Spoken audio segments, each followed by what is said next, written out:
27 hours before she decided to die, Nora Seed sat on her dilapidated sofa scrolling through other people's happy lives, waiting for something to happen.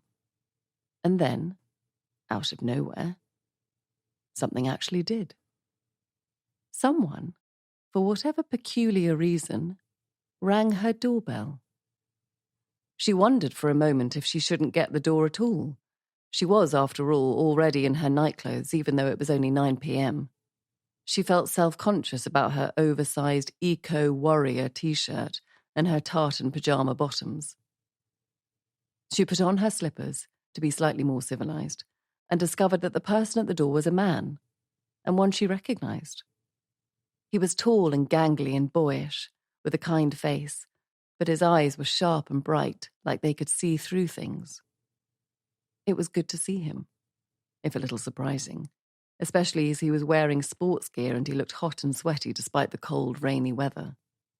The juxtaposition between them made her feel even more slovenly than she had done 5 seconds earlier.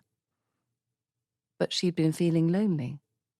And though she'd studied enough existential philosophy to believe loneliness was a fundamental part of being human in an essentially meaningless universe, it was good to see him.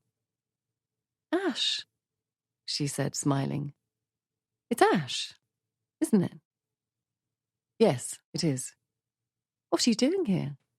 "It's good to see you." A few weeks earlier, she'd been sat playing her electric piano, and he'd run down Bancroft Avenue and had seen her in the window. He had once, years ago, asked her out for a coffee. Maybe he was about to do that again. "It's good to see you too," he said, but his tense forehead didn't show it. When she'd spoken to him in the shop, he'd always sounded breezy, but now his voice contained something heavy. He scratched his brow, made another sound, but didn't quite manage a full word. "You running?" A pointless question. He was clearly out for a run. But he seemed relieved, momentarily, to have something trivial to say.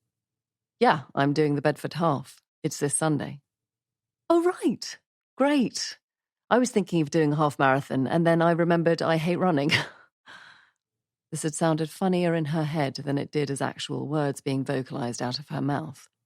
She didn't even hate running. But still, she was perturbed to see the seriousness of his expression. The silence went beyond awkward into something else. "You told me you had a cat," he said eventually. "Yes, I have a cat." I remembered his name. Voltaire? A ginger tabby? "Yeah, I call him Volts." He finds Voltaire a bit pretentious. Turns out he's not massively into 18th century French philosophy and literature. He's quite down to earth, for a cat. Ash looked down at her slippers. "I'm afraid I think he's dead." "What?" "He's lying very still by the side of the road. I saw the name on the collar. I think a car might have hit him. I'm sorry, Nora." She was so scared of her sudden switch in emotions right then that she kept smiling, as if the smile could keep her in the world she'd just been in, the one where Volts was alive and where this man she'd sold guitar songbooks to had rung her doorbell for another reason. Ash, she remembered, was a surgeon.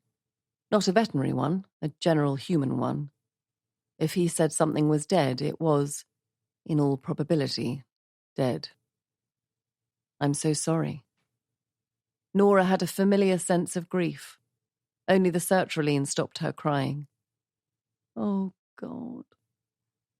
She stepped out onto the wet, cracked paving slabs of Bancroft Avenue, hardly breathing, and saw the poor ginger-furred creature lying on the rain-glossed tarmac beside the curb. His head grazed the side of the pavement, and his legs were back as if in mid-gallop chasing some imaginary bird. "Oh, Volts. Oh, no. Oh, God." She knew she should be experiencing pity and despair for her feline friend, and she was. But she had to acknowledge something else.